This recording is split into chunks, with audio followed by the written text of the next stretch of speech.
व्याख्यामुद्रां करसरसिजैः पुस्तकं शङ्खचक्रे बिभ्रद्भिन्नस्फटिकरुचिरे पुण्डरीके निषण्णः अम्लानश्रयरमृतविशदैरंशभिप्लावयन् मामाविर्भूयादनघमहिमा मानसे वागधीशः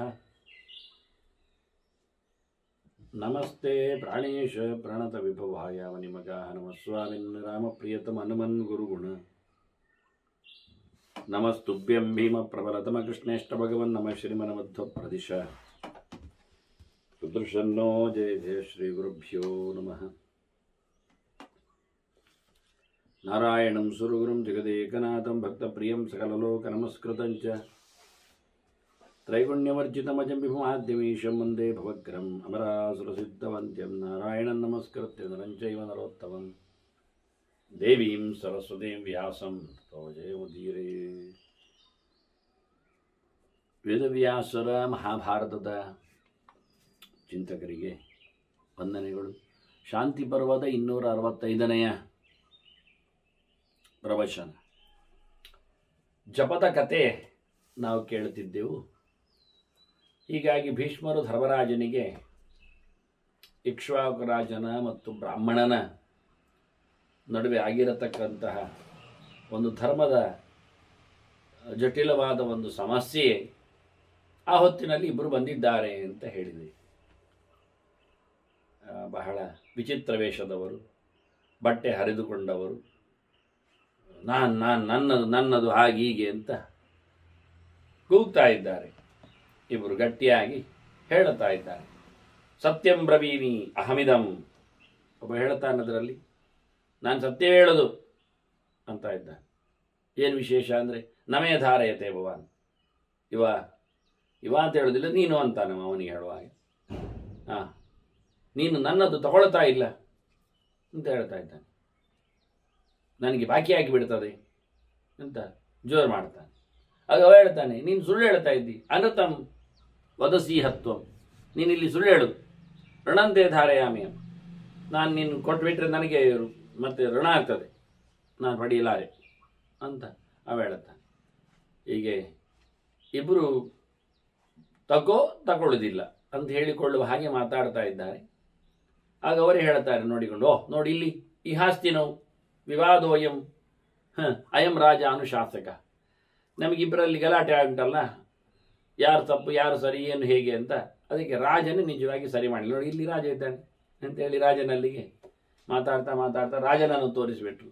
ಇವ ರಾಜ ನಮಗೆ ಸರಿ ಮಾಡ್ತಾನೆ, ತಪ್ಪು ಯಾರದ್ದು ಅಂತ ಹೇಳ್ತಾನೆ, ಶಿಕ್ಷೆ ಯಾರಿಗೆ ಅಂತ ಹೇಳ್ತಾನೆ. ರಾಜನೇ ನಮಗೆ ನೋಡಿಕೊಳ್ಳಿಕ್ಕಾಗ್ತಾನೆ. ಅವನು ಪರೀಕ್ಷೆ ಮಾಡ್ತಾನೆ. ಪರೀಕ್ಷೆಯೌತು ಯಥಾ ಸ್ಯಾವ ನಾವಾವಿಗರ್ಹಿತ. ನಾವಿಲ್ಲಿ ಇಬ್ಬರು ಸಹ ಈಗ ತೊಂದರೆಯಲ್ಲಿದ್ದೇವೆ. ನನ್ನ ಲೆಕ್ಕಾಚಾರದಲ್ಲಿ ನೀನು ಸರಿ ಇಲ್ಲ, ನಿನ್ನ ಲೆಕ್ಕಾಚಾರ ನಾನು ಸರಿ ಇಲ್ಲ ಅಂತ. ನಾನು ನಿನ್ನನ್ನು ಬೈಯುವುದು, ನೀನು ನನ್ನನ್ನು ಬೈಯುವುದು. ಆದರೆ ನಾವಿಬ್ಬರು ಇವತ್ತು ಬೈಗಳು ಮುಕ್ತರಾಗಬೇಕು. ಇವ ಪರೀಕ್ಷೆ ಮಾಡಿ ನಮಗೆ ಹೇಳುತ್ತಾನೆ, ನಮ್ಮಿಬ್ಬರನ್ನು ಇವತ್ತು ಒಳ್ಳೇದು ಮಾಡ್ತಾನೆ ಅಂತ ಹೇಳಿಬಿಟ್ಟು ಅವರಿಬ್ಬರು ಮಾತಾಡಿಕೊಂಡ್ರಾಯ್ತು. ಹಾಗಾದ್ರಲ್ಲಿ ಒಬ್ಬ ಇದ್ದವ ಹೇಳ್ತಾನೆ, ಹೇಳ್ತಾನೆ ರಾಜನ ಹತ್ರ ಹೇಳುವಾಗ, ಅವನ ಹೆಸರು ವಿರೂಪ ಅಂತ ಹೇಳುವವನು, ವಿಕಾರವಾದಂತಹ ರೂಪವುಳ್ಳವನಿಗೆ ಚೆನ್ನಾಗಿಲ್ಲವ. ಇನ್ನೊಬ್ಬ ವಿಕೃತ ಅಂತ, ಅವನು ವ್ಯವಸ್ಥೆ ಸರಿ ಇಲ್ಲ ಅವನದ್ದು. ಇಬ್ಬರು ವಿಕಾರದಲ್ಲೇ ಇದ್ದಾರೆ. ಆಗ ಇವನು ವಿರೂಪ, ಅವನಿಗೆ ವಿಕೃತ ಅಂತ ಎರಡಿಟ್ಬಿಟ್ಟಿದ್ದಾರೆ ಹೆಸರು. ಅದನ್ನ ವಿರೂಪ ಹೇಳುತ್ತಾನೆ, ಧಾರಯಾಮಿ ನರವ್ಯಾಘ್ರ ವಿಕೃತಸ್ಯ ಗೋಪಲಂ. ನನಗೆ ಈ ವಿಕೃತನಿಂದಾಗಿ ನನಗೆ ಇವತ್ತು ನಾನು ಸಾಲದಲ್ಲಿ ಬಿದ್ದಾಗಿ, ಋಣದಲ್ಲಿ ಕೂತಾಗಿದ್ದೇನೆ. ಒಂದು ದನದ ಋಣ ನನ್ನಲ್ಲಿ ಕೂತಿದೆ ಅಂತ ಹೇಳಿಕೊಂಡು ಬೊಬ್ಬೆ ಹೊಡಿತಾ ಇದ್ದಾನವ. ದತ್ತದಷ್ಟ ನಗರಣ್ಣಾದಿ. ಈಗ ನಾನು ಅದನ್ನು ಕೊಡ್ತಾ ಇದ್ದೇನೆ ಅವನಿಗೆ, ಅವನು ಪಡಿತಾ ಇಲ್ಲ. ಹಾಗಾಗಿ ನಾನು ಮತ್ತಷ್ಟು ಬಾಕಿಯವನಾಗಿ ಹೋಗ್ತೇನಲ್ಲ ಅಂತ ಹೇಳಿ ಜೋರು ಮಾಡ್ತಾ ಇದ್ದಾನೆ ರಾಜನ ಹತ್ರ ಹೇಳಿ. ಆಗ ಅವನು ಶುರು ಮಾಡ್ತಾನೆ ರಾಜನ ಹತ್ರ ದೂರು ಕೊಡಲಿಕ್ಕೆ. ವಿಕೃತ ಹೇಳ್ತಾನೆ ಏನು ಅಂತ, ನಮೇ ಧಾರಯತೆ ಕಿಂಚಿತ್. ನನಗೆ ಅಂತ ಬಾಕಿ ಇಲ್ಲ, ನಾನೇನು ಪಡ್ಕೊಳ್ಳಿಕ್ಕೆ ಆಗುವುದಿಲ್ಲ ಅಂತಾನೆ. ಮತ್ತೆ ಹೇಳ್ತಾ ಇದ್ದಾನಲ್ಲ, ಕೊಡ್ಲಿಕ್ಕೊಂಡು ತಗೊಳ್ತಾ ಇಲ್ಲ ಅಂತೇಳಿ. ಮಿಥ್ಯಾ ಬ್ರವೀತಿ ಅಯಂ ಹೀತ್ವಾ. ನಿನ್ನನ್ನು ಸುಳ್ಳು ಹೇಳುತ್ತಾ ಇದ್ದಾನೆ. ಅದು ಸತ್ಯದಾಗಿ ಕಾಣ್ತದಷ್ಟೇ. ಸತ್ಯಾಭಾಸಂ ನರಾಧಿಪ. ನಿಜವಾಗಿ ಸತ್ಯ ಅಲ್ಲ. ಸತ್ಯದ ಹಾಗೆ ಕಾಣುವಂತೆ ಸುಳ್ಳು ಹೇಳುತ್ತಾ ಇದ್ದಾನೆ. ಆದ್ದರಿಂದ ಅದು ಸಮ ಇಲ್ಲ ಅಂತ.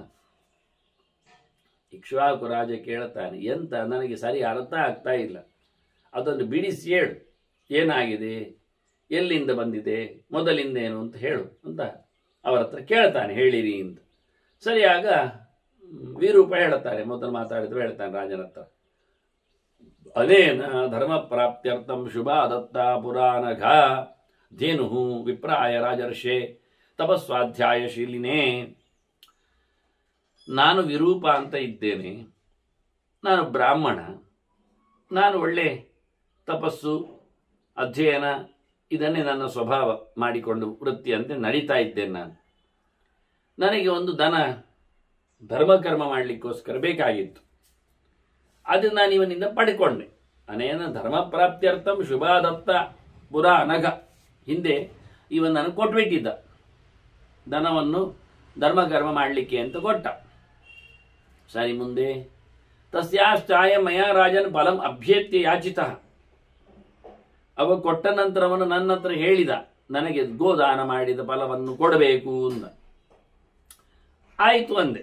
ವಿಕೃತೇನ ಚಮೇ ದತ್ತಂ ವಿಶುದ್ಧೇನ ಅಂತರಾತ್ಮನ, ನಾನು ಸಂತೋಷವಾಗಿ ಅವನಿಗೆ, ಆಯಿತು ನೀನು ಧನವನ್ನು ನನಗೆ ಕೊಟ್ಟಿದ್ದಿ, ಧನದಾನ ಮಾಡಿ ಆಗಿದೆ, ಅದರ ಫಲ ನಿನಗೆ ಬರಲಿಕ್ಕೆ ಉಂಟು ಅನ್ನುವುದನ್ನೆಲ್ಲ ನಾನು ಹೇಳಿಕೊಂಡು ಬಿಟ್ಟಿದೆ. ಆ ಬಳಿಕ ಇದು ನನ್ನದಾಯ್ತಲ್ಲ ಧನ, ನಾನು ಅದನ್ನು ಚೆನ್ನಾಗಿ, ಅದರಿಂದ ನಾನು ಕೇಳಿದ್ದೆ ಧರ್ಮಕರ್ಮ ಮಾಡಲಿಕ್ಕೆ ಅಂತ. ಅದರಿಂದ ತಥೋಮೇ ಸುಕೃತಂ ಕರ್ಮ ಕೃತಂ ಆತ್ಮವಿಶುದ್ಧಯೇ, ನನ್ನ ಏಳಿಗೆಗೋಸ್ಕರ, ದೇವರ ಪ್ರೀತಿಗಾಗಿ ನಾನು ನನ್ನ ಶುದ್ಧ ಅಂತಃಕರಣದಿಂದ ಮನಸ್ಸಿನಿಂದ ಇದೇ ದೇಹದಲ್ಲಿ ನಾನು ಜೀವನ ಸದ್ಗತಿಗಾಗಿ ದೇವರ ಪ್ರೀತಿಗಾಗಿ ಮನಸಾರೆ ನಾನು ಒಳ್ಳೊಳ್ಳೆ ಕರ್ಮಗಳನ್ನು ನಾನು ಆ ದನದಲ್ಲಿ ಮಾಡಿಕೊಂಡೆ. ಅಂದರೆ ಅದರದ್ದು ಹಾಲು ಇತ್ಯಾದಿಗಳಿಂದಾಗಿ ತುಪ್ಪ ಇತ್ಯಾದಿಗಳಿಂದ ವಿನಿಯೋಗಿಸಿಕೊಂಡೆ. ಈಗೇನಾಗಿದೆ, ಅದು ದನ ಮರಿ ಹಾಕಿದೆ. ಗಾವೂಚ ಕಪಿಲೇ ಕೃತ್ವ ವತ್ಸಲೆ ಬಹುದೋಹನೆ, 2 ಮರಿ ಆಗಿದೆ ಈಗ. ಅದಕ್ಕೆ ಒಳ್ಳೆ ಹಾಲು ಕೊಡ್ತದೆ ದನ. ಈಗ 2 ಮರಿ ಆಗಿದೆ, ಅದಕ್ಕೆ ಅನುಕೂಲಕರವಾಗಿ. ಅದು ಕಪಿಲದನ. ಕಪಿಲದನದಲ್ಲಿ ಹಾಲನ್ನು ವಿಶೇಷವಾಗಿ ಪಂಚವ್ಯಾದಿಗಳಲ್ಲಿ ಯಜ್ಞಾದಿಗಳಿಗೆ ಉಪಯೋಗಿಸಿಕೊಳ್ಬೇಕು ಅಂತ ಕ್ರಮ.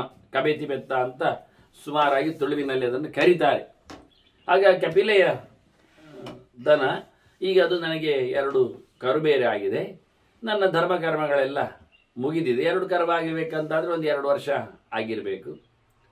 ಹಾಗಾಗಿ ಅಷ್ಟು ನನ್ನ ಧರ್ಮಕರ್ಮಗಳೆಲ್ಲ ಆಗಿದೆ ಅಂತ ಹೇಳುತ್ತಾನೆ. ಇವ ವಿಕೃತ, ಇವನು ಒಳ್ಳೆ ಬ್ರಾಹ್ಮಣ, ಅವನು ಶಿಲೋಂಚ ವೃತ್ತಿಯವ. ಅಂದರೆ ಕಾಳು ಕೆಳಗೆ ಬಿದ್ದ ನಂತರ ತೋಟದಲ್ಲಿ ಅವರ ಮಾಲೀಕರು ಹೊತ್ಕೊಂಡು ಹೋದ ಬಳಿಕ ಮತ್ತೆ ಹಕ್ಕಿಗಳೆಲ್ಲ ಎಕ್ಕಿದ ಹೊತ್ತಿನಲ್ಲಿ ಇವನು ಸಹ ಹಕ್ಕಿಕೊಂಡು ಬಂದು ತಿನ್ನುವ ಕ್ರಮದವ. ಹಾಗಾಗಿ ಇವನಿಗೆ ಅಂತ ಒಂದು ಗದ್ದೆ ಇಲ್ಲ, ಇವನಿಗೆ ಒಂದು ತೋಟ ಇಲ್ಲ, ಇವನಿಗೆ ಯಾರ ಹತ್ರ ಬೇಡಲಿಕ್ಕೆಲ್ಲ ಹೋಗುವುದಿಲ್ಲ. ಹಾಗೆ ಶಿಲೋಂಚ ವೃತ್ತಿಯಲ್ಲಿರುವ ಇವ. ಆದರೆ ನಾನೇನು ಮಾಡಿದೆ, ಶಿಲೋಂಚ ವೃತ್ತಿ ರಾಜನ ಮಯ ಸಮುಪವರ್ಜಿತೆ, ನನಗೆ ಈ ದನ ನಾನು ಅವನಿಗೆ ಕೊಟ್ಟುಬಿಟ್ಟೆ. ಕರು ಹಾಕಿದ್ದ ಸಮೇತವಾದ್ದರಿಂದ ದನವನ್ನು ಅವನಿಗೆ ಕೊಟ್ಟುಬಿಟ್ಟೆ. ಈಗ ಕರು ಸಮೇತವೇ ನನ್ನ ಧರ್ಮಕರ್ಮ ಮುಗೀತಲ್ಲ, ಕೊಟ್ಟೆ. ಯಥಾವಿಧಿ ಯಥಾಶ್ರದ್ಧಂ ಯತಸ್ಯಾಂಚ ಪುನಃ ಪ್ರಭೋ, ಬಹಳ ಒಳ್ಳೆ ಪ್ರೀತಿ ವಿಶ್ವಾಸದಿಂದ ಕ್ರಮಬದ್ಧವಾಗಿ ಶಾಸ್ತ್ರ ಹೇಳಿದ ನೆಲೆಯಲ್ಲಿ ಅದನ್ನು ಅವನಿಗೆ ಕೊಟ್ಟೆ. ಆದರೆ ಈಗ ಅದ್ಯೈವ ಪ್ರಯಜ್ಜಾಮಿ ಗೃಹೀತ್ವ ದ್ವಿಗುಣ, ಅದು ನಾನು ಅವನಿಗೆ ಕೊಟ್ಟಿದ್ದೇನೆ, ಅದ್ಯೈವ ಪ್ರಯಚ್ಛಾಮಿ ಅಂತ ನಾನು ಈಗಲೇ ಅವನಿಗೆ ಕೊಟ್ಟಿದ್ದೇನೆ ಹೇಳಲಿಕ್ಕೋಸ್ಕರ ಇದು ಗಲಾಟೆಯಲ್ಲಿ ಉಂಟು, ಪಡ್ಕೊಳ್ಳಿಲ್ಲಲ್ಲ, ಆದ್ದರಿಂದ ಈಗಲೇ ಕೊಡ್ತಾ ಇದ್ದೇನೆ. ಗೃಹೀತ್ವ ದ್ವಿಗುಣಂ ಫಲಂ, ದನ ಹೆಚ್ಚು ಕೊಡ್ತಾ ಇದ್ದೇನೆ ಈಗ, ಆದ್ದರಿಂದ ನನಗೆ ಡಬಲ್ ಫಲ ಬರ್ತದೆ ಅದರದ್ದು ವಹಿಸಿಕೊಂಡದ್ರಿಂದ ಒಂದು ದೃಷ್ಟಿಯಿಂದ. ಹಾಗಾಗಿ ನಾನು ಬಹಳ ಅದ್ಧೂರಿಯಾಗಿ ಇದನ್ನು ಕೊಡ್ತಾ ಇದ್ದೇನೆ. ಇದರಲ್ಲಿ ಎಂತ ತಪ್ಪುಂಟು ಹೇಳು? ಕಶುದ್ಧ ಗೋತ್ರ ದೋಷವಾನ್, ಇದರಲ್ಲಿ ಸರಿ ಯಾರು ತಪ್ಪು ಯಾರು ನೀನು ಹೇಳು. ಗುರುಧರ್ಮಂ ಅಧರ್ಮಂವ, ನೀನು ಏನು ಬೇಕಾದ್ರೆ ಹೇಳು, ಯಾರನ್ನು ಬೇಕಾದರೂ ತಪ್ಪುಗಾರ, ಯಾರನ್ನು ಬೇಕಾದ್ರೂ ಸರಿಗಾರ ಹೇಳು. ನೀನು ಧರ್ಮದ ಉತ್ತರಗಳು ಅಧರ್ಮದ ಉತ್ತರಗಳು ನಾವಂತೂ ಒಪ್ಪೋರು. ಯಾಕೆ ನಮ್ಮನ್ನು ವಿನಯ ನಾವು ಸಮಾಧದ, ನಮ್ಮನ್ನೊಂದು ಟ್ರ್ಯಾಕಿನಲ್ಲಿ ತಂದುಬಿಡು. ನಮ್ಮಿಬ್ಬರ ಸಮಸ್ಯೆಯನ್ನು ಪರಿಹಾರಕ್ಕೆ ನೀನು ಹೇಳು. ರಾಜ ಹೇಳಿದ್ದು ನಮಗಿಷ್ಟ. ಯದಿ ಮೆಚ್ಚದಿನೇ ದಾನಂ ಯಥಾ ದತ್ತ ಮನೇನವೇ, ನಾನು ಕೊಟ್ಟದ್ದು ಇವ ಒಪ್ಪುದಿಲ್ಲ, ಅವ ಕೊಟ್ಟದ್ದು ನಾನು ಪಡಿಲಿಲ್ವಾ? ಯಥಾದತ್ತ ಮನೇನವೈ, ಅವನು ಕೊಟ್ಟದ್ದರನ್ನು ನಾನು ಹೇಗೆ ಪಡ್ಕೊಂಡಿದ್ದೇನೋ ನಾನು ಕೊಡುವುದನ್ನು ಅವನು ಪಡಿಬೇಕಲ್ಲ. ಈಗ ಯಾಕೆ ಅವನು ಕೇಳ್ತಾ ಇಲ್ಲ? ಹಾಗಾಗಿ ಇದಕ್ಕೆ ಬೇಕಾಗಿರತಕ್ಕ ವ್ಯವಸ್ಥೆಯನ್ನು ನೀನೇ ಮಾಡು ಅಂತ ಹೇಳಿಕೊಂಡ ವಿರೂಪ. ರಾಜ ಹೇಳುತ್ತಾನೆ, ಹೌದಲ್ಲ, ಎಂತ ಮಾಡುವ? ಕೇಳಿದ, ದೀಯಮಾನಂ ನ ಗೃಹ್ಣಾಸಿ ಕಸ್ಮಾತ್ ತ್ವಮದ್ಯವೈ ಅಂತಾನೆ. ಋಣಂತ್ ಕಸ್ಮಾತ್ ತ್ವಮದ್ಯವೈ. ಅವನು ನಿನಗೆ ಕೊಡ್ತಾ ಇದ್ದಾನಲ್ಲ, ನೀನು ಯಾಕೆ ಪಡೆಯುವುದಿಲ್ಲ? ಈಗ ಯಾಕೆ ಪಡಿಬಾರ್ದು? ಕೇಳಿಕೊಂಡು ಯಥೈವತೆ ಅಭಿ ಅನುಜ್ಞಾತಂ ತಥಾ ಗೃಹ್ಣೀಶ ಮಾ ಚಿರಂ. ನೀನು ಅವನು ಪಡೆದಾಗ ನೀನು ಕೊಟ್ಟಿದ್ದಿ, ಕೇಳಿದಾಗ ಯಥೈವತೆ ಅಭಿ ಅನುಜ್ಞಾತಂ, ನೀನು ಒಪ್ಪಿಗೆ ಕೊಟ್ಟ ಹಾಗೆ ಆಯಿತು. ಆದ್ದರಿಂದ ತಥಾ ಗೃಹ್ಣೀಶ್ವ ಮಾ ಚಿರಂ, ಈಗಲೂ ನೀನು ಅದನ್ನು ಸ್ವೀಕಾರ ಮಾಡಿಬಿಡು ಅಂತ ಹೇಳಿ ವಿಕ್ರತನಿಗೆ ಹೇಳುತ್ತಾ ಇದ್ದಾನೆ.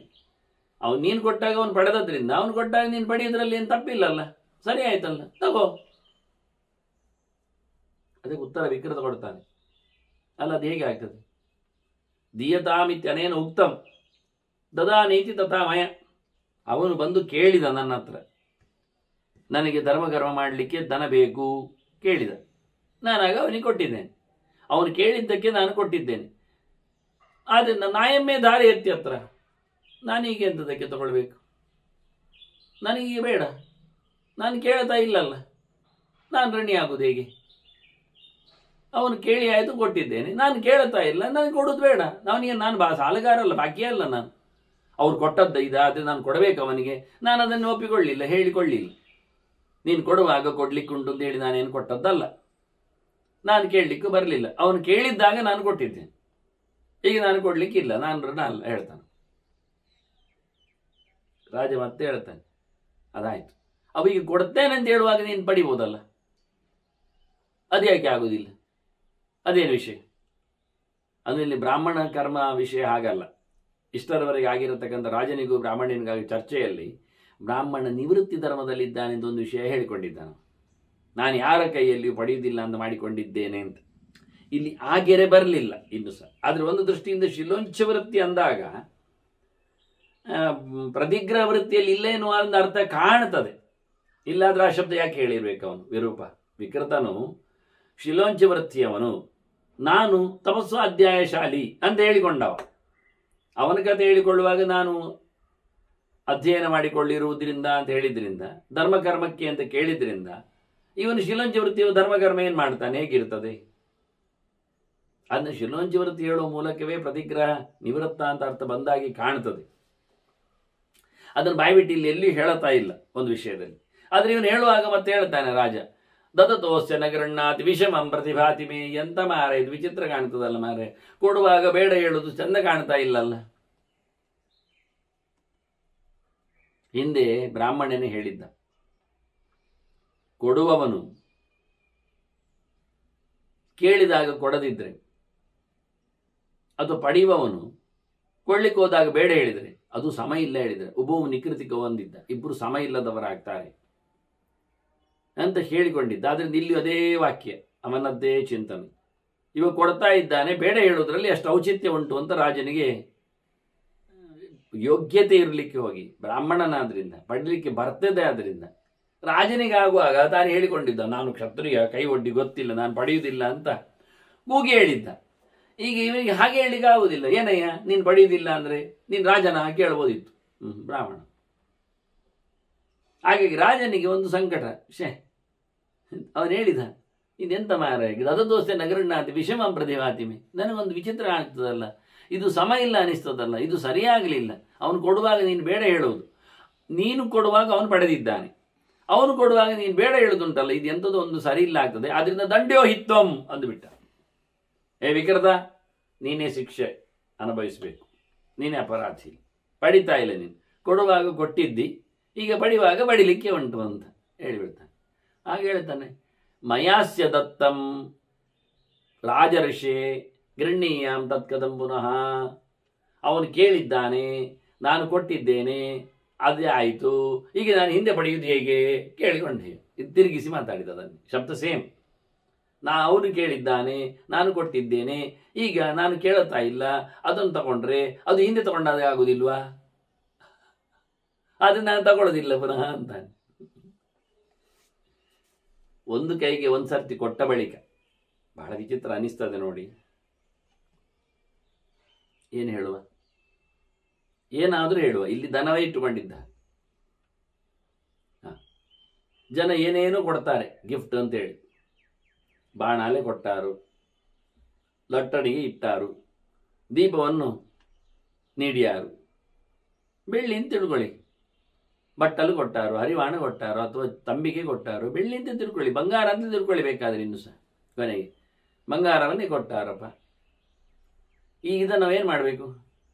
ಪಡೆದುಕೊಂಡವ ಎಷ್ಟು ಬಾಣ ಅಲ್ಲೆಯಲ್ಲಿ ಅವನು ಹುರಿಬೇಕು, ಮನೆಯೊಳಗೆ ಎಷ್ಟು ಪದಾರ್ಥವನ್ನು ಇಟ್ಕೊಳ್ಬೇಕು, ಇನ್ನೊಬ್ಬರಿಗೆ ಕೊಡಬೇಕವ, ಕೊಡ್ತಾನೆ. ಹೊಸ ಬಟ್ಟೆ ಕೊಟ್ಟಿರಲಿ, ಹೊಸ ಕೊಡೆ ಕೊಟ್ಟಿರಲಿ, ಹೊಸ ಬ್ಯಾಗ್ ಕೊಟ್ಟಿರಲಿ, ಹೊಸ ಬುತ್ತಿ ಕೊಟ್ಟಿರಲಿ, ಎಲ್ಲವನ್ನು ಸಹ ಅವ ಪಡೆದಿರ್ತಾನೆ. ಉಪಯೋಗಿಸ್ಲಿಕ್ಕೆ ಆಗುವುದಿಲ್ಲ ಅವನಿಗೆ. ಅವನ ಅಳತೆಗಳು, ಅವನ ವ್ಯವಸ್ಥೆಗಳು ವ್ಯತ್ಯಾಸ ಇರಬಹುದು. ಅವ ಇನ್ನೊಬ್ಬರಿಗೆ ಕೊಡಲೇಬೇಕಲ್ಲ, ಕೊಡ್ತಾನಲ್ಲ, ಅದು ಸರಿ. ಅವ್ರು ಕೊಡುವಾಗಲೂ ಹೇಳ್ತಾರೆ, ಬೇಡ ಹೇಳಿದ್ರು ಸಹ ಯಾರಿಗಾದ್ರೂ ಕೊಡೀರಿ ಅಂತ ಹೇಳ್ತಾರೆ. ಆಗ ನಂಗೆ ಬೇಕಾಗಿಲ್ಲ ಅಂತ ದಾಕ್ಷಿಣ್ಯ ಅಂತ ತಿಳ್ಕೊಳ್ತಾರೆ. ಇಲ್ಲ, ಯಾರಿಗಾದ್ರೂ ಕೊಡ್ಬೋದು ಹೇಳಿಕೊಂಡು ಬಿಡ್ತಾರೆ. ಆಯ್ತು. ಅದರಂತೆ ಪುಸ್ತಕಗಳು ಇರ್ತವೆ, ಅದನ್ನು ಕೊಡ್ತಾನೆ. ಆಗ ಆಸಿಡೀಸ್ ಪುಸ್ತಕವನ್ನು ಇನ್ನೊಬ್ಬರಿಗೆ ಕೊಡ್ಲಿಕ್ಕೂ ಬರ್ತದೆ ಎನ್ನುವ ಸತ್ಯ. ಓದಿರ್ತಾನೆ, ಸ್ವಲ್ಪ ನೋಡಿರ್ತಾನೆ. ಆನಂತರ ಅವನಿಗೆ ಧಾರಣೆಗೆ ಬರ್ತದೆ, ಸಾಕು ಅನಿಸ್ತದೆ. ಒಂದು ಇದಕ್ಕಿಂತ ಯಾರಾದರೂ ಹೆಚ್ಚು ಓದಿಕೊಳ್ಳುವವರಿಗೆ ಅಥವಾ ಅದನ್ನು ಹೆಚ್ಚು ಧಾರಣೆ ಮಾಡುವವರಿಗೆ ಅಥವಾ ಹೆಚ್ಚು ಉಪಯೋಗ ಆಗುವವರಿಗೆ ಇದ್ರೆ ನನ್ನ ವರ್ಷಗಳು ಮುಗಿದೇವೆ, ಇನ್ನು ಹೆಚ್ಚು ಯುವ ಟ್ರೆಂಡ್ಗಳಿಗೆ ಇರಲಿ ಹೇಳಿಕೊಂಡು ಯಾರಿಗಾದ್ರೂ ಒಬ್ಬ ಹುಡುಗನಿಗೆ ಯುವಕನಿಗೆ ಅವನು ಕೊಡಬಹುದು. ಜ್ಞಾನ ಬೆಳಿಬೇಕು ತಾನೆ, ಅದು ಸತ್ಯವೇ. ಹಾಗೂ ವಸ್ತುವಿನ ಉಪಯೋಗ ಆಗಬೇಕಲ್ಲ. ಮನೆಯಲ್ಲಿದ್ದರೆ ಅದು ಹಾಳಾಗ್ತದೆ ಇರುವಂಥದ್ದು, ಬಾಣಾಲೆಯೋ ಮತ್ತೊಂದು ಇನ್ನೊಂದು. ಹಚ್ಚ ಹಸುರಾಗಿದ್ದಾಗಲೇ ಉಪಯೋಗಕ್ಕೆ ಬರುವುದು ಚಂದ ಅಲ್ವಾ? ಬಟ್ಟೆ ಬರೆಗಳು ಹಾಗೆ, ಸುಮ್ಮನೆ ಮನೆಗೆ ಅದು ಹರಿದು ಹೋಗ್ತಾವೆ, ಹಾಳಾಗ್ತಾವೆ ಕಾಲದ ಗರ್ಭದಲ್ಲಿ. ದುಡ್ಡು ಹಾಗೆ ಅಲ್ವ, ಕೊಟ್ಟಿದ್ದಾರೆ ಇನ್ನೊಬ್ಬರಿಗೆ ಕೊಡ್ತೇವಲ್ಲ, ಮುಂದುವರಿತದಲ್ಲ. ಅದೇ ದುಡ್ಡು ನೋಡಿ, ಇವತ್ತೊಬ್ಬತ್ತು ಕೊಟ್ಟ, ಅವನು ಪಡ್ಕೊಂಡ, ಅದೇ ನೋಟಿನ ಕಟ್ಟನ್ನು ಹಾಗೆ ಮನೆಯಲ್ಲಿ ಇಟ್ಟ.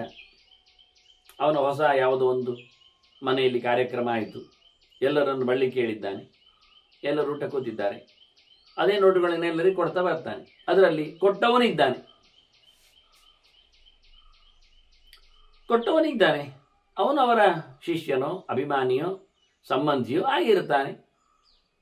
ಹಾಗಾಗಿ ಇವನು ಹಂಚುವಾಗ ಅವನಿಗೂ ಸಿಗ್ತಲೇ, ಇದು ನನ್ನದೇ ಕೊಟ್ಟದ್ದು, ನನ್ನದೇ ನೋಟವ, ಏನೇ ನೋಟು ಬರ್ಕೊಂಡಿದ್ದಾನೆ, ನಂಬರ್ ಇಟ್ಕೊಳ್ಳೋ ಸೀರೀಸ್, ಇದು ನನ್ನದೇ, ನಂಗೆ ಕೊಟ್ಟದ್ದು. ನಿನಗೆ ಕೊಟ್ಟ ನಂತರ ನನಗೆ ಓನರ್ಶಿಪ್, ನಾನು ಅದನ್ನು ಯಾರಿಗೆ ಕೊಡುವುದು?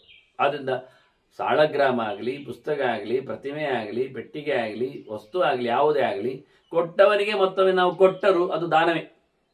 ಕೊಡುವಾಗ ಬಂದಿರ್ತದೆ 10ರಲ್ಲಿ 11. ಆದ್ದರಿಂದ ಅವರು ಯಾರು ಕೊಟ್ಟಿದ್ದಾರೆ ಎಂದು ನೋಡಿಕೊಂಡು ಅವರಿಗೆ ಸಿಗದಂತೆ ಅದರಲ್ಲಿ ಚೀಟಿ ಬರೆದುಕೊಂಡು ಮತ್ತೆ ಬೇರೆ ಯಾರಿಗೆ ಅದನ್ನು ತಲುಪಿಸುವಂತೆ ಇಷ್ಟೆಲ್ಲ ಕಷ್ಟಪಡಬೇಕಾಗಿಲ್ಲ. ಕೊಟ್ಟವರಿಗೆ ಹಿಂದಕ್ಕೆ ಒಂದೊಮ್ಮೆ ಬಟ್ಟೆಯೋ ಸೀರೆಯೋ ಪಾತ್ರೆಯೋ ಪಗಡಿಯೋ ಹೋದರೆ ಏನು ತಪ್ಪಾಗುವುದಿಲ್ಲ. ದಾನ ಧರ್ಮದ ಕತೆ ಹಾಗೆ. ಕೊಡಬಾರದು ಅಂತ ಮಾಡಿಕೊಂಡ್ರೆ ಯಾವುದು ಉಳಿಯುವುದೇ ಇಲ್ಲ. ಇನ್ನು ಕೆಲವರು ಅಂತಹ ಕೊಡಬಾರದು ಅಂತ ಹೇಳುವ ಧರ್ಮವನ್ನು ಗಟ್ಟಿ ಮಾಡಲಿಕ್ಕೆ ಹೋಗಿ ಯಾರೋ ಹೇಳಿಕೊಡ್ಲಿಕ್ಕೆ ಇಟ್ಟು ಅದನ್ನು ಅವರು ಹಾಗೆಯೇ ತಗೊಂಡೋಗಿ ಅಂಗಡಿಗಳಿಗೆ ಹಿಂದಕ್ಕೆ ಕೊಟ್ಟು ಅಲ್ಲಿಂದ ಅವರು ಪಡೆಯುವ ಹಾಗೆ ಮಾಡ್ತಾರೆ. ಅದು ಸಮವ?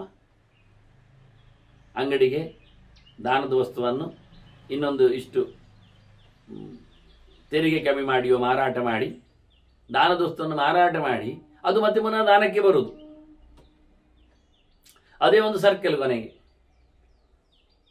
ಅದರ ಬದಲಿಗೆ ಇದು ಚಂದ, ಬೇಕಾದವರಿಗೆ ಬೇಕಾದ್ದನ್ನು ಕೊಟ್ಟು ಬಿಡುವುದರಲ್ಲಿ ಇಲ್ಲ ಅಂತ ಹೇಳಿ ವಾಕ್ಯ ಬರುವುದಿಲ್ಲ. ಹೀಗೆ ಮಾಡಲಿಕ್ಕೆ ಬರ್ತದೆ. ಬಹಳ ಕ್ಲಿಷ್ಟವಾದದ್ದು ದಾನ ಧರ್ಮ ಅಂದರೆ. ಅದರ ಬಗ್ಗೆ ನಾನು ಚಿಂತನೆಗೋಸ್ಕರ ಒಬ್ಬರಲ್ಲಿ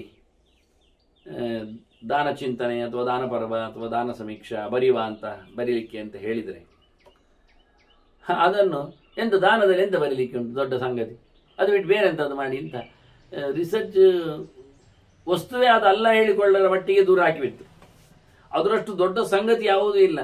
ತ್ರಿಕರ್ಮದಲ್ಲಿ ಆ ಕೃಷ್ಣ ಎತ್ತಿಕೊಂಡಾಗಿ ಬಹಳ ವಿಚಿತ್ರವಾದ ಬೇಕಾದಷ್ಟು ಕಥೆಗಳು, ಬೇಕಾದಷ್ಟು ಫಲಗಳು, ಬೇಕಾದಷ್ಟು ರೀತಿ ರಿವಾಜುಗಳು, ಸೊತ್ತುಗಳು, ಅದಕ್ಕೆ ವಿನಿಯೋಗಕ್ಕೆ ಬೇಕಾಗಿರತಕ್ಕಂಥ ಮಂತ್ರಗಳು, ತಂತ್ರಗಳು, ದೇಶಗಳು, ಕಾಲಗಳು ಇವೆಲ್ಲ ಭಾರಿ ಇದೆ.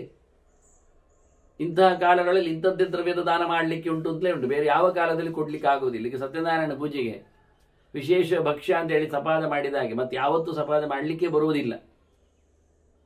ಸಪಾದ ಮಾಡಿದ್ದಲ್ಲಿ ಸತ್ಯನಾರಾಯಣ ಪೂಜೆ ಇಲ್ಲದ ಸಾಧ್ಯವೇ ಇಲ್ಲ ಇದ್ದಾಗೆ. ಇಂಥದ್ದು ಎಕ್ಸ್ಕ್ಲೂಸಿವ್ ಕೆಲವು ದಾನಗಳ ಬಗ್ಗೆಯೂ ದಿನಗಳ ಬಗ್ಗೆಯೂ ಪುರಾಣಗಾರರು ಬಹಳ ಅದ್ಭುತವಾಗಿ ಹೇಳಿದ್ದಾರೆ, ತುಂಬ ಕ್ಲಿಷ್ಟವಾದ. ಹಾಗಾಗಿ ಇಲ್ಲಿ ಅವ ಹೇಳಿದ, ನಾನು ಕೊಟ್ಟು ಬಿಟ್ಟಿದ್ದೇನೆ, ನಾನು ಹಿಂದೆ ತಗೊಳ್ಳಿಕ್ಕೆ ಬರೋದಿಲ್ಲ. ಈಗ ನಾನು ಹೇಗೆ ತಗೊಳ್ಳೋದು? ನಾನೀಗ ನನ್ನ ಅಪರಾಧ ಎಲ್ಲಿ ಉಂಟು? ಕೋಮಮ ಅತ್ರ ಅಪರಾಧ, ನನ್ನ ಅಪರಾಧ ಹೇಗೆ ಆಗ್ತದೆ? ಆಗ ನಾನು ಕೊಟ್ಟಿದ್ದೇನೆ ಅವನು ಕೇಳಿದ್ದಕ್ಕೆ, ಮತ್ತೆ ಅದನ್ನು ನಾನು ಹಿಂದೆ ಪಡೆಯುವುದು ಅಂದರೆ ನನಗೆ ಅರ್ಥ ಇಲ್ಲದ್ದಾಗ್ತದೆ. ನಾನೀಗ ಕೇಳಿದ್ದೂ ಇಲ್ಲ, ನಾನು ಕೇಳುವುದೂ ಇಲ್ಲ. ಕೂಡಲೇ ಬ್ರಾಹ್ಮಣ ಎಚ್ಚರ ಆಗ್ತದೆ. ಇವರಿಬ್ಬರ ಗಲಾಟೆ ನೋಡ್ತಾ ಇದ್ದ, ಕೇಳ್ತಾ ಇದ್ದ. ಇಷ್ಟೊತ್ತು ರಾಜ ಬ್ರಾಹ್ಮಣ ಹತ್ರ ಮಾತಾಡ್ತಾ ಇದ್ದ. ಬ್ರಾಹ್ಮಣ ಸತ್ಯದ ಬಗ್ಗೆ ಭಾರಿ ದೊಡ್ಡ ಮಾತನ್ನು ಹೇಳಿ, ಸುಳ್ಳುಗಾರ ಆಗಬೇಡ, ಸತ್ಯಕ್ಕೆ ಎಷ್ಟು ಬೆಲೆ ಉಂಟು ಅಂತ ಹೇಳಿದ. ಅಷ್ಟೊತ್ತಿಗೆ ಈ ವಿರೂಪ ವಿಕೃತರ ಪ್ರವೇಶ ಆಗಿತ್ತು ಒಡ್ಡೋಲಗ. ಅವರನ್ನು ರಾಜ ಮಾತಾಡಿಸ್ತಾ ಇದ್ದಾಗ, ನಾನು ಹೇಗೆ ಪಡೆಯುವುದು ಕೇಳದೇ ಇದ್ದಾಗ ಅಂತ ಹೇಳಿಕೊಂಡು ಮಾತಾಡ್ಲಿಕ್ಕೆ ಬಂದ ಬ್ರಾಹ್ಮಣ ಹೇಳ್ತಾನೆ, ಕೇಳಿದೆಯಲ್ಲ ಅವರಿಬ್ಬರ ಮಾತುಕತೆ ಗೊತ್ತಾಯ್ತಲ್ಲ ನಿನಗೆ?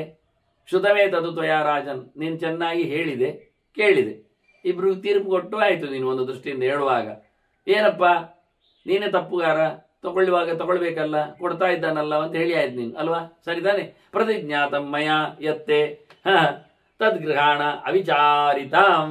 ಈಗ ನೀನು ಸಹ ಹಾಗೆ ಮಾಡಿ, ನಾನು ಕೊಡ್ತಾ ಇದ್ದೇನೆ, ನೀನು ಕೇಳಿ ಆಗಿದೆ, ನನ್ನ ಹತ್ರ ಜಪದ ಫಲ ಕೊಟ್ಟಿದ್ದೇನೆ, ನಾನು ಹೇಳಿ ಆಗಿದೆ, ಬಾಯಿ ಮುಚ್ಚಿ ತಗೊಂಡ್ಬಿಡ್ಲಿ. ನೀನು ಹೇಳಿದಲ್ಲ ಅವ್ನು ತಗೊಳ್ಬೇಕು ಅಂತ. ಇದರಿಂದ ನನಗೆ ವಿಚಿತ್ರ ಅನಿಸ್ತದೆ, ಕೊಡುವಾಗ ಬೇಡ ಹೇಳುದು ಹೇಗೆ ಅಂತ. ನೋಡಿ ತಗೋ, ಸ್ವಯಂಮಯ ಅಯಾಚಿತೇನ ದತ್ತಂ ಅಂತಾನೆವ ಹೇಳುವಾಗ, ವಿಕೃತ ಹೇಳುವಾಗ ಕದಂಗರಣ್ಯಂ ಅಂತ. ನಾನು ಹಿಂದೆ ಪಡೆಯುತ್ತೆ ಹೇಗೆ? ಒಂದು ದೃಷ್ಟಿಯಿಂದ ನನ್ನ ಅಪರಾಧ ಉಂಟ ಇಲ್ಲಿ. ಯಾಕೆ ಅಂದರೆ ನಾನು ಬೇಡಲಿಲ್ಲ, ಅವನ ಹತ್ರ ಕೊಡು ಹೇಳಲಿಲ್ಲ. ಅವಾದರೆ ಧರ್ಮಕರ್ಮ ಮಾಡಲಿಕ್ಕೆ ಬೇಕು ಅಂತ ಹೇಳಿದ್ರಿಂದ ನಾನು ದಾನ ಕೊಟ್ಟಿದ್ದೇನೆ. ಈಗ ಅವ ತನ್ನ ಮರಿಯೆಲ್ಲ ಹಾಕೊಂಡು ಬಂದು ನನಗೆ ತೋರಿಸ್ತಾ ಇದ್ದಾನೆ, ತಗೋ ಹೇಳುತ್ತಾ. ನಾನು ಕೇಳಿದ್ನ? ನಾನು ಕೇಳಲಿಲ್ಲ. ಅವನು ಕೇಳಿದ್ದಕ್ಕೆ ಕೊಟ್ಟಿದ್ದೇನೆ, ನನಗೆ ಹಿಂದೆ ಕೊಡಬೇಕು ಅಂತಲೂ ಹೇಳಲಿಲ್ಲ. ಆದರೂ ನನಗೇನು ಸಂಬಂಧ ಇಲ್ಲ ಅಂತ. ಈ ರಾಜನಲ್ಲಿ ಅದೇ ರೀತಿಯಾಗಿ ರಾಜ ಕೇಳಿಬಿಟ್ಟಿದ್ದಾನೆ, ಜಪದ ಫಲ ಕೊಡು ಅಂತ ಹೇಳಿದ್ದಾನೆ, ಇವ ಕೊಟ್ಟಿದ್ದಾನೆ, ಮುಗಿದಾಯ್ತು. ಬೇಡ ಹೇಳಲಿಕ್ಕೆ ಬರುವುದಿಲ್ಲ, ಇನ್ನು ಎಂತ ಮಾಡಲಿಕ್ಕೆ ಆಗ್ತಾ ಇಲ್ಲ. ನೀನೇ ಉತ್ತರ ಕೊಟ್ಟಿದ್ದೀಗ, ಪಡಿಲಿಕ್ಕುಂಡಿ ಅನ್ನೋದು ಸತ್ಯ ತಾನೆ, ಪಡೆದು ಬಿಡು, ತಗೋ ಅಂತ ಜೋರು ಮಾಡ್ತಾ ಇದ್ದಾನೆ. ರಾಜ ಮತ್ತೆ ಯೋಚನೆ ಮಾಡಿ ಹೇಳಿದ, ಇದು ಸ್ವಲ್ಪ ಕಾಂಪ್ಲಿಕೇಟೆಡ್ ಆಯ್ತಲ್ಲ ಮಾರ್ರೆ. ಪ್ರಸ್ತುತಂ ಸುಮಹತ್ ಕಾರ್ಯ ಮನಯೋ ಗಹ್ವರಂ ಯಥ.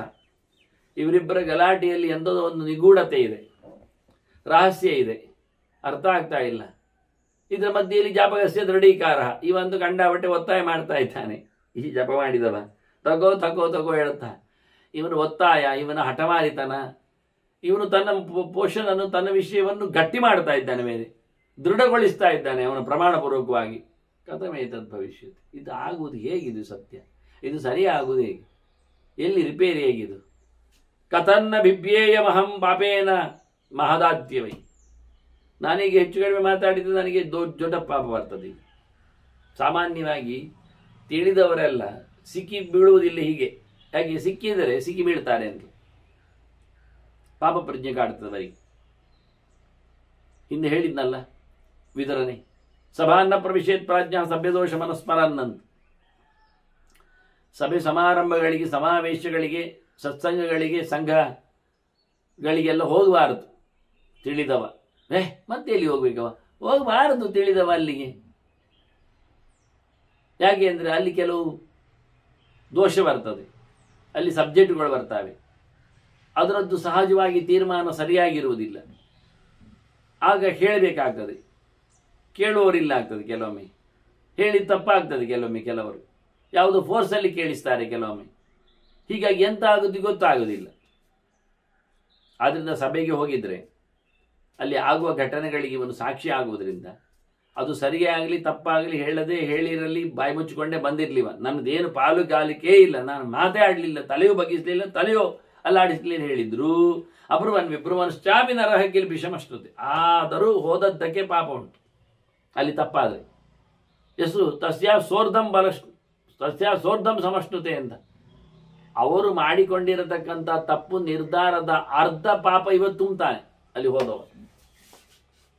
ಅದಕ್ಕೆ ಕಾರಣರಾದವರು ಪೂರ್ವ ಪಾಪ ತಿಂತಾರಲ್ವ. ಉಳಿದವರಿಗೆ ಹೇಗೆ ಎಷ್ಟೆಷ್ಟು ಬರ್ತದೆ ಕೇಳಿದರೆ ಒಟ್ಟು ಮುದ್ದೆಯಲ್ಲಿ ಅರ್ಧ ಅಲ್ಲ. ಒಂದು ಅನ್ಯಾಯ ಡಿಸಿಷನ್ ಬಂದದ್ದಕ್ಕೆ ಒಂದಿಷ್ಟು ಪಾಪ ಉಂಟು ಅಂತ ತಿಳ್ಕೊಳ್ಳಿ, 100 ಅಂತ ತಿಳ್ಕೊಳ್ಳಿ. ಅದು ಅನ್ಯಾಯ ಡಿಸಿಷನ್ ಕೊಟ್ಟವನನ್ನು ಮುಡ್ತದೆ, ಸಂಬಂಧಪಟ್ಟವರನ್ನು ಹಿಡಿತದೆ ಫುಲ್. ಇನ್ನಲ್ಲಿ ಅದು ತಪ್ಪು ಅಲ್ಲ, ಅದು ತಪ್ಪಾಗಿದೆ ಅಲ್ವಾ, ಅದು ಬೇರೆ ಆಗಬೇಕು, ಅದು ಸರಿ ಮಾಡಲಿಕ್ಕುಂಟು ಅಂತ ಬಾಯಿ ಮುಚ್ಚಿ ಹೇಳದವರೆಲ್ಲ ಇರ್ತಾರಲ್ಲ, ಒಪ್ಪಿಕೊಂಡು ಕೂತವರು, ಅವರಿಗೆಲ್ಲ ಪಾಪ ಅಣ್ತದೆ. ಎಷ್ಟು ಮಟ್ಟಿಗೆ ಕೇಳಿದರೆ ಎಲ್ಲರಿಗೂ 50 ಬರ್ತದೆ. ಅರ್ಧ ವಾಸಿ ಬರ್ತದೆ, ಎಲ್ಲ ಅರ್ಧದಷ್ಟು ಪಾಪ ಬರ್ತದೆ. ಇವನಿಗೆ ಪಾಪ ಮಾಡಿದ್ದಕ್ಕೆ, ತಪ್ಪು ಡಿಸಿಷನ್ ಕೊಟ್ಟದ್ದಕ್ಕೆ 100 ವರ್ಷ ನರಕದಲ್ಲಿ ಶಿಕ್ಷೆ ಆಗಿದ್ದರೆ, ಕೂತ್ಕೊಳ್ಳಿಕ್ಕಿದ್ರೆ, ಇವರಿಗೆ 50 ವರ್ಷ ಉಂಟು ಎಲ್ಲರಿಗೂ. ತಪ್ಪಾಗುವಾಗ ಬಾಯಿ ಮುಚ್ಚಿ ಕೂತದ್ದಕ್ಕೆ ಅಲ್ಲ, ವಿರೋಧಿಸಬೇಕು. ಹೌದು, ವಿರೋಧಿಸಲಿಲ್ಲ ಯಾಕೆ? ಏನು ಕಾಂಪ್ರಮೈಸ್? ಸಭೆ ಬಿಟ್ಟು ಹೋಗಬೇಕಿತ್ತು. ಅದಕ್ಕೆ ಸಭೆಗೆ ಬರಲೇಬಾರದು. ತಪ್ಪಾಗುವ ಸಂಭವ ಇರುವುದರಿಂದ, ಹೆಚ್ಚು ಕಡಿಮೆ ಉತ್ತರ ಕೊಡ್ತಾರಾದ್ರಿಂದ, ಅವ್ರು ಹೇಳಿದ್ದೇ ಸಂಬಂಧ ಬೊಬ್ಬೆ ಹೊಡೆಯುವುದರಿಂದ ಒಳ್ಳೆಯ ದೊಡ್ಡ ಸಭೆಗಳಿಗೆ ಮಾತುಕತೆಗೆ ಬರಲೇಬಾರದು. ಬಂದರೆ ಹೀಗೆ ಆಗುತ್ತೆ, ಸಿಕ್ಕಿ ಬೀಳುತ್ತೆ. ಅದು ಬಹಳ ಚೆನ್ನಾಗಿ ಇವರಿಬ್ಬರ ವಿವಾದಕ್ಕೆ ರಾಜ ಸಿಕ್ಕಿಬಿದ್ದ. ಹೀಗಾಗಿ ಹೇಳ್ತಾನೆ, ಈಗ ನನಗೆ ಪಾಪ ಬರ್ತದಲ್ಲ, ಈಗ ಇವರದ್ದು ಭಯಂಕರ ಕಾಂಪ್ಲಿಕೇಶನ್ ಉಂಟಲ್ಲ ಕೇಸು. ಈ ಬ್ರಾಹ್ಮಣ ಬೇರೆ ಜೋರು ಮಾಡ್ತಾ ಇದ್ದಾನಲ್ಲ, ಈಗ ನಾನೆಂತ ಮಾಡಲಿ? ನನ್ನದೊಂದು ಧರ್ಮ ಇಲ್ವಾ ಅವನಿಗೆ? ಅದರಲ್ಲಿ ಬಂದೆ ಸ್ವಧರ್ಮ ಪರಿಪಾಲ್ಯಸ್ತು ರಾಜ್ಯಾಮಿತಿ ವಿನಿಶ್ಚಯ. ರಾಜನ ಧರ್ಮವನ್ನು ಖಂಡಿತ ಉಳಿಸಬೇಕು ಅಂದೇ ನಿಯಮ. ರಾಜ ಎಂದು ಕೈವಟ್ಟಿ ಕೇಳಿದ್ದೇ ಇಲ್ಲ, ಕೊಟ್ಟದ್ದಷ್ಟೇ. ಅದು ನನಗೆ ಪಡೆಯುವುದು ಅಂತ ಹೇಳಿದಾಗ ನಾನು ಸಿಕ್ಕಿ ಬೀಳ್ತೇನೆ. ಆದರೆ ಇವರ ಗಲಾಟೆ ಕೇಳಿಕೊಂಡಾಗ ಕೊಡುವಾಗ ತಗೊಳ್ಳದಿದ್ದೆ ಎಂತ ಮಾರೆ ಕರ್ಮ ಅಂತ ಕೇಳಿದ್ದೇನೆ ನಾನು.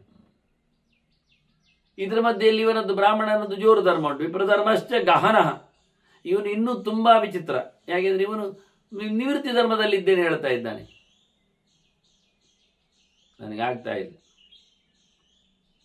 ಯೋಚನೆ ಮಾಡ್ತಾ ಕೂತಾಗ ಬ್ರಾಹ್ಮಣ ಮತ್ತೆ ಗಡ್ಡದಲ್ಲಿ ಜೋರು ಮಾಡ್ತಾ ಇದ್ದಾನೆ. ಎಂಥದು? ನಚೇದ್ ಗೃಹಿಷ್ಯತೆ ರಾಜನ್ ಶಪಿಷ್ಯೇ ತ್ವಾಂ ನ ಸಂಶಯ. ನೀನು ಪಡೆಯುವುದಿಲ್ಲ ಅಂತಾದ್ರೆ ನಂದುಂಟು ಶಾಪ ಅಂತಾನೆ. ಇದು ಇನ್ನೊಂದು ಲಾಭ, ಧರ್ಮಕ್ಕೆ ಸಿಗುವುದು ದಕ್ಷಿಣೆ ಇದು ನೋಡಿ. ಪಡೆಯದಿದ್ರೆ ಬೋನಸ್ ಕೊಡ್ತಾ ಇದ್ದಾನೆ, ಎಂಥದ್ದು ಶಾಪ ಕೊಡ್ತಾ ಇದ್ದಾನೆ. ಅದು ಕೊಡುವುದೇ, ಕೇಳದೆ ಕೊಡುವುದು. ಇದು ಕೇಳಿ ಕೊಟ್ಟದ್ದು ಜಪದ ಫಲ, ಪಡೆಯದಿದ್ರೆ ಕೇಳದೆ ಕೊಟ್ಟದ್ದು ಶಾಪದ ಫಲ ಉಂಟು. ಹಿಂದೆ ಹೇಳಿದ್ದ 100,000 ಗಟ್ಟಲೆ ವರ್ಷ ಎಲ್ಲ ನೀನು ಪಡೆದಿರ್ಲಿಕ್ಕೆ ಉಂಟು ಅಂತೆಲ್ಲ. ಈಗ ಮತ್ತೆ ಹೇಳ್ತೇನೆ, ನಿನಗೆ ಶಾಪ ಕೊಡ್ತೇನೆ ಬಡಿ. ರಾಜನಿಗೆ ಬ್ರಹ್ಮಶಾಪ ಇಷ್ಟ ಆಗ್ತಾ ಇಲ್ಲ, ಅದು ಮತ್ತೆ ಬಡಿಯುತ್ತೆ ಅಲ್ವ. ತನ್ನ ಧರ್ಮಕ್ಕೆ ದಿಗ್ಧರ್ಮಂ ರಾಜಾನಂ ಅಂತಾನೆ. ರಾಜಧರ್ಮಂ, ರಾಜಧರ್ಮಕ್ಕೆ ಧಿಕ್ಕಾರ. ಸಮಯ ಇಲ್ಲ. ರಾಜರನ್ನೆಲ್ಲ ಈಗ ಸಿಕ್ಕಿ ಹಾಕಿಸಿ ಬಿಡುತ್ತಾರೆ. ಈ ಕೈ ಅವನಿಗೆ ಕೈ ಒಂಥರ ಆಗ್ತಾ ಉಂಟು. ಕೊನೆಗೆ ಬ್ರಾಹ್ಮಣನಿಗೆ ಹೇಳಿದ, ಏಷಪಾಣಿ ಹಿ ಅಪೂರ್ವಮೇ ನಿಕ್ಷೇಪಾರ್ಥಂ ಪ್ರಸಾರಿತ. ನೋಡು, ನಾನು ಕೈ ಒಡ್ಡಿದ್ದೇನೆ, ಕೈ ಚೆಲ್ಲಿದ್ದೇನೆ, ಕೈ ಎದುರು ಚಾಚಿದ್ದೇನೆ, ಮೇಲ್ ಮಾಡಿದ್ದೇನೆ. ಕೈ ಉತ್ಥಾನ ಮಾಡಿ ಅಂತ ಅರ್ಥ. ಕೆಳಮುಖ ಮಾಡಿದರೆ ಕೈ ಕೊಡ್ಲಿಕ್ಕೆ ಅಂತ ಅರ್ಥ. ಕೊಡುವ ಕೈ ಕೆಳಗಿರ್ತದೆ. ಹೇಗೆ ಆಶೀರ್ವಾದ ಮಾಡುವಾಗೆಲ್ಲ ಕೊಡುವ ಕೈ ಕೆಳಗಿರ್ತದೆ, ಪಡೆಯುವ ಕೈ ಮೇಲ್ಮುಖವಾಗಿರ್ತದೆ. ಅದು ಹೆಚ್ಚಿನವರೆಲ್ಲ ತಲೆ ಚಚ್ಚಿಕೊಳ್ಳುವವರೆಲ್ಲ ಕೈ ಮೇಲೆ ಮಾಡಿರ್ತಾರೆ. ಕೊಡು ಕೊಡು ಕೊಡು ಅಂತ ಬೊಗಳ್ತಾ ಇರ್ತಾರೆ, ಬೊಬ್ಬೆ ಹೊಡಿತಾ ಇರ್ತಾರೆ. ಇದು ರಾಜನಿಗೆ ಇಷ್ಟ ಆಗ್ತಾ ಇಲ್ಲ, ಇದು ಬೇಡವಾಗಿ. ನೋಡು ಮಾರ, ಈಗ ಕೈ ಚಾಚಿದ್ದೇನೆ, ಇಷ್ಟರವರೆಗೆ ಹೀಗೆ ಮಾಡಿಕೊಳ್ಳಿಲ್ಲ, ಇದು ಅಪೂರ್ವ. ಹಿಂದೆ ಎಲ್ಲಿಯೂ ನಾನು ಮಾಡಲಿಲ್ಲ, ಮೊದಲ ಬಾರಿಗೆ ನಾನು ಕೈ ಚಾಚಿದ್ದೇನೆ. ಎನ್ಮೇ ಧಾರಯತೆ ವಿಪ್ರ ತದಿದಾನೀಂ ಪ್ರದೀಯತ. ನನಗೆಂತ ಋಣ ಆಗಬೇಕು ಹೇಳು, ಮಾಡು. ಋಣ ಆಗ್ತದೆ, ಬಾಕಿ ಆಗ್ತೇನೆ ನಾನು. ಪಡೆಯುವ ಮೂಲಕ ಆ ಪಡೆದ ಪುಣ್ಯದಿಂದ ಏನೊಂದು ನಾನು ಸುಖಾದಿಗಳನ್ನು ಅನುಭವಿಸ್ತೇನೆ, ಅದರಿಂದ ನನಗೆ ಒಂದಿಷ್ಟು ನಿನ್ನ ಋಣ ಬೀಳ್ತದೆ. ಆಗಲಿ, ಎಂಥದ್ದು ನನ್ನ ಹಣೆಯಲ್ಲಿ ದೇವರು ಋಣ ಬರೆದಿದ್ದಾರೋದು ಆಗಿ ಹೋಗಲಿ, ಯಾವುದಕ್ಕೋಸ್ಕರ ನಾನು ಬಾಕಿ ಆಗಬೇಕಾದ್ರೆ ಆಗಿದ್ದೇನೆ, ಈಗೋ ಕೊಡು ಅಂತ ಹೇಳಿ ಕೇಳಿಯೇ ಬಿಟ್ಟ. ಎಂತ ಕೊಡ್ಲಿಕ್ಕೆ ಕೊಟ್ಟು ಬ್ರಾಹ್ಮಣ ಉದಾರಿಯವ. ತತ್ಸರ್ವಂ ಪ್ರತಿಗೃಹೇಶ್ವ ಅಂತ ನನ್ನ ಜಪದ ಪೂರ ಕೊಟ್ಟಿದ್ದೇನೆ ಅಂತ ಹೇಳಿದ. ಕೈಗೆ ನೀರು ಹಾಕಿದ. ಅರ್ಧವೂ ಪೂರ್ವ ಎಲ್ಲ ಕೇಳ್ತಾ ಇತ್ತು ಹಿಂದೆ, ಈಗಾಗಲ್ಲ. ಈಗ ಇವರಿಬ್ಬರದ್ದು ವಿಚಿತ್ರ ವೇಷದವರದ್ದು ಗಲಾಟೆ ಆದ ಬಳಿಕ ಅದು ಕೊಡುವಾಗ ಪಡಿಲಿಕ್ಕೆ ಉಂಟು ಹೇಳಿ ಕೇಳಿದ್ದು ನೀನೇ ಅಲ್ವಾ, ಈಗ ಬೇಡ ಹೇಳಲಿಕ್ಕೆ ಆಗುದಿಲ್ಲಲ್ಲ, ನಾನಾಗ ಕೊಡ್ತೇನೆ ಇಲ್ಲೋ ಸಂಶಯ ಪಡಲಿಲ್ಲಲ್ಲ, ನಾನು ಕೊಟ್ಟೆ ಬಿಟ್ಟಿದ್ದೇನಲ್ಲ ಹೇಳಿ ಕೊಟ್ಟದ್ರಿಂದ ಕೈ ಚಾಚಿಲೇಬೇಕಾಯ್ತು. ರಾಜ ಪಡೆದುಕೋ ಅಂತ ಹೇಳಿಯೇ ಬಿಟ್ಟ. ಆಗ ರಾಜ ಹೇಳುತ್ತಾನೆ, ನೀನು ಕೊಟ್ಟಾಯ್ತಲ್ಲ, ನೀನು ಕೊಟ್ಟೆ ಅಲ್ಲ, ಈಗ ಸಮವಸ್ತು ಸಹೇವಾಸ್ತು, ನಮ್ಮಿಬ್ಬರಿಗೂ ಸಮ ಆಗಲಿ ಮಾರೆ. ಪ್ರತಿಗೃಹಣಾತ್ ವೈಭವ, ನೀನು ನನ್ನಿಂದ ಏನಾದರೂ ಪಡೆದು ಬಿಡು. ಅದನ್ನು ಅವನು ಮೊದಲೇ ಹೇಳಿದ್ದ ಮಾತು. ಈಗ ಕೊನೆಯಲ್ಲಿ ಪಡೆದಾಗ ಹೇಳಿದ್ದಲ್ಲ, ಪಡೆಯುವ ಮುಂಚೆ ಹೇಳ್ತಾ ಇದ್ದ, ನನ್ನ ಧರ್ಮ ಕರ್ಮದ್ದು ಅರ್ಧವಾಶಿ ಕೊಡ್ತೇನೆ. ಅವನೇ ರಾಜನೇ ಶುರು ಮಾಡಿದ್ದು, ಅರ್ಧ ಅಂತ ಹೇಳಿಕೊಂಡು ನಾವು ನಿಮ್ಮಿಬ್ಬರನ್ನು ನಾವು ಸಮ ಮಾಡ್ಲಿಕ್ಕೆ ಹೊರಟದ್ದು ತಿಳ್ಕೊಳ್ಬೇಡ, ಪೂರವೂ ಬೇಕಾದ್ರೆ ಕೊಡ್ತೇನೆ ನನ್ನ ಧರ್ಮಾಚರಣೆದ್ದು ಹೇಳಿದ್ದನು. ನೀನು ಜಪದ ಬಲ ಕೊಟ್ಟ ಹಾಗೆ ನಾನು ನನ್ನ ಕ್ರಿಯಾಫಲವನ್ನು ಕೊಡಲಿಕ್ಕೆ ಉಂಟು ಅಂತವ ಹೇಳಿಕೊಂಡಿದ್ದ.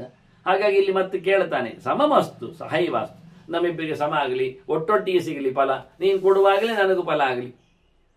ಇಲ್ಲ ನಾನು ನಿನ್ನ ಋಣದಲ್ಲಿ ಒಬ್ಬಿದ್ನಲ್ಲ, ಅದನ್ನ ನೀನೇನಾದರೂ ಕೇಳಬೇಕು, ಕೊಡ್ತೇನೆ ಅಂತ. ಅಷ್ಟೊತ್ತಿಗೆ ಇವರಿಬ್ಬರು ಮಾತಾಡ್ತಾರೆ, ವಿಚಿತ್ರ ವೇಷದವರು. ನಾವೇ ಯಾರು ಗೊತ್ತುಂಟ? ಅವನು ಕೇಳಲೇ ಇಲ್ಲ. ಹೇಳು, ಕಾಮಕ್ರೋಧೋ ವಿದ್ಧಿ ನೌತ್ತೋ. ನಾವಿಬ್ಬರು ಕಾಮ ಮತ್ತು ಕ್ರೋಧರ ಬಂಧದ್ದು. ಬೇಕು ಹೇಳುವವರು, ಇಲ್ಲದಿದ್ದರೆ ಸಿಟ್ಟು ಮಾಡಿಕೊಳ್ಳುವವರು. ಹಾಗೆ ಕಾಮಕ್ರೋಧದ ಅಭಿಮಾನಿ ದೇವತೆಗಳು ನಾವಿಬ್ಬರು. ಹಾಗೆ ಕಾಮಕ್ರೋಧದ ಚಂದ ಎಷ್ಟು ನೋಡಿ, ಎಷ್ಟು ಚೆನ್ನಾಗಿದೆ ಅಂತ. ಪರ್ಕಟ್ ಬಟ್ಟೆ ಬೇರೆ, ವಿಕಾರ ಬೇರೆ, ವಿರೂಪ ಬೇರೆ. ಅದರಿಂದ ಕಾಮಕ್ರೋಧಗಳು ನಾವು ಅಂತ ತಿಳ್ಕೊ. ಬಂದದ್ದು ಯಾಕೆ ಗೊತ್ತುಂಟ? ಜಿಜ್ಞಾಸಮಾನೋ ಚ ಯುವಯೋ ಮನಃ ಅಚ್ಚಂತು ದ್ವಿಜೋತ್ತಮ. ನಾವು ನಿಮ್ಮನ್ನು ಪರೀಕ್ಷೆ ಮಾಡಲಿಕ್ಕೆ ಬಂದದ್ದು. ನಿಮ್ಮ ಮನಸ್ಸು ಸ್ವಚ್ಛವಾಗಿ ಉಂಟು. ಅದು ಎಷ್ಟು ಸ್ವಚ್ಛ ಇದೆ, ಮನಸ್ಸಿನಲ್ಲಿ ಎಷ್ಟು ಕಾಮದ ಮೇಲೆ ತ್ಯಾಗ ಭೂಮಿಕೆ ಇದೆ, ತ್ಯಾಗ ಭಾವನೆ ಇದೆ. ಸಿಟ್ಟಿನ ಮೇಲೆ ಎಷ್ಟು ಕಂಟ್ರೋಲ್ ಇದೆ, ಸಿಟ್ಟು ಬರೋದಿಲ್ಲ. ಅದರಲ್ಲಿ ಶಾಪ ಕೊಡ್ತೇನೆ, ಒಂದು ಚೂರು ಸಿಟ್ಟು, ಒಂದು ಚೂರು ಮಧ್ಯೆಯಲ್ಲಿ ಶಾಪ ಕೊಡ್ತೇನೆ ಹೇಳಿಬಿಟ್ಟಿದ್ದಾನೆ. ತಗೊಳ್ಳಿಕ್ಕೆ ಉಂಟು ಹೇಳಿಕೊಂಡು. ಆದ್ದರಿಂದ ನಿಮ್ಮಿಬ್ಬರನ್ನು ನಾವು ಮನಸ್ಸಿನಲ್ಲಿ ನಿಮ್ಮದು ಯಾವ ಭಾವನೆಗಳಿವೆ ಎನ್ನುವುದನ್ನು ಕ್ರಿಯಾರೂಪದಲ್ಲಿ ಕಾಣಬೇಕು ಅಂತೇಳಿ ನಾವು ವೇಷ ಹಾಕಿ ಬಂದದ್ದು ಅಂತ ಹೇಳುತ್ತಾನೆ. ದ್ವಿಜೋತ್ತಮ ಅಂತ ಕರೀತಾನೆ.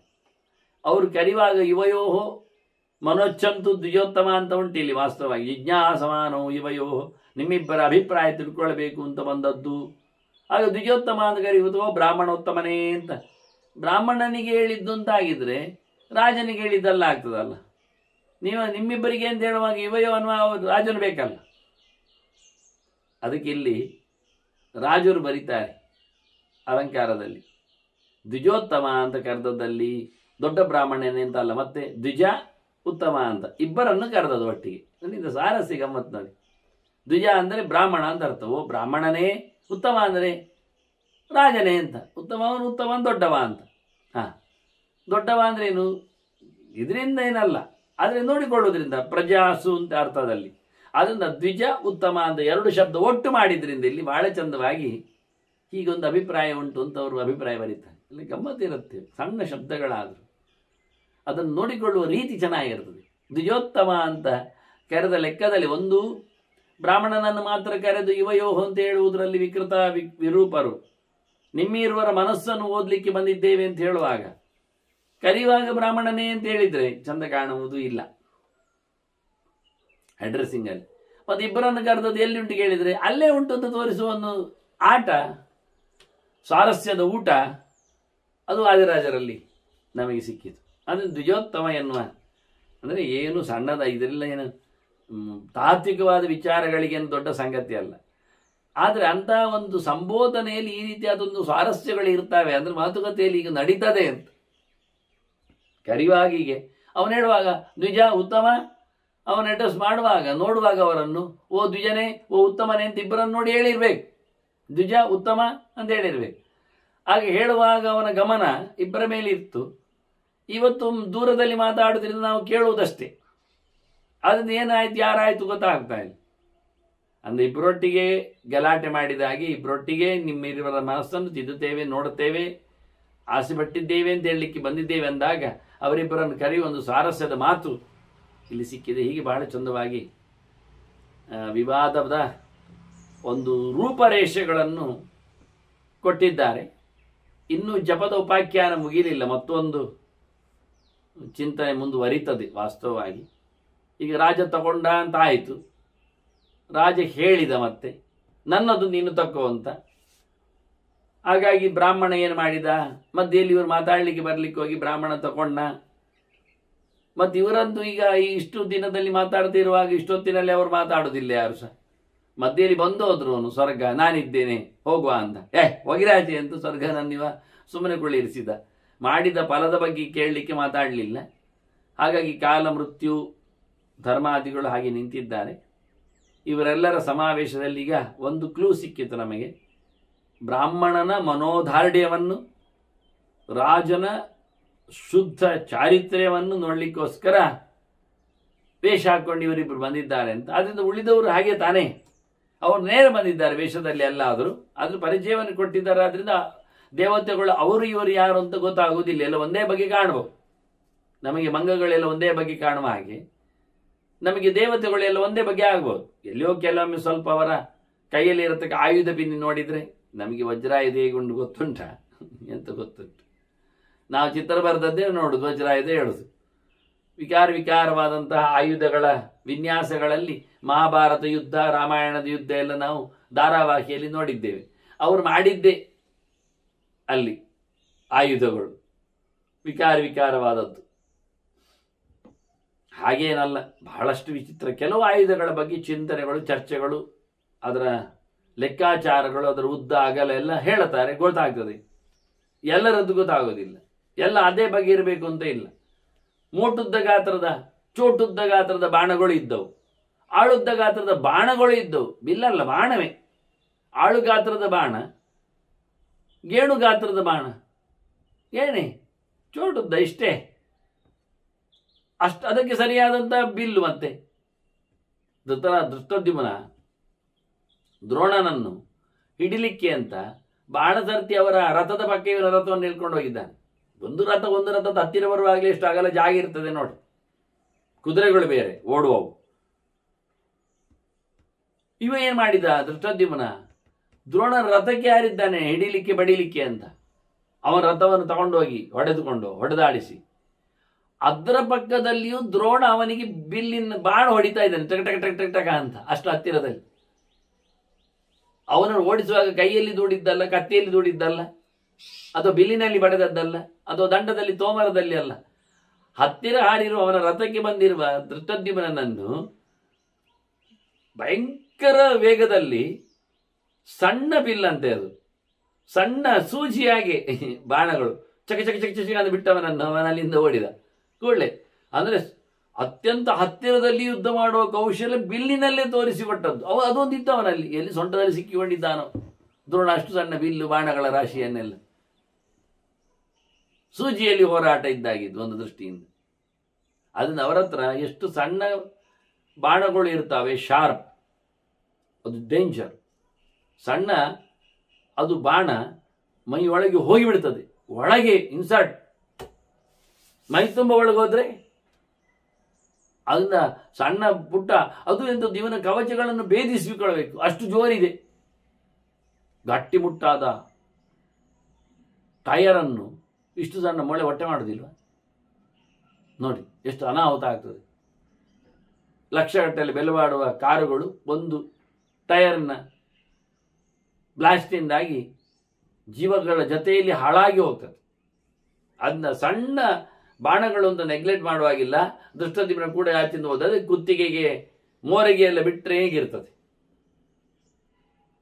ಹಾಗಾಗಿ ಇಂತಹ ವಿಶಿಷ್ಟವಾದಂತಹ ನೆಲೆಗಟ್ಟುಗಳು ಇರಲಿಕ್ಕೆ ಹೋಗಿ ಸಂವಾದಗಳು ಏನು ಮುಂದೆ ಅರ್ಥವನ್ನು ಮಾಡಿಕೊಂಡಿವೆ. ಜಪತೋಪಾಖ್ಯಾನದಲ್ಲಿ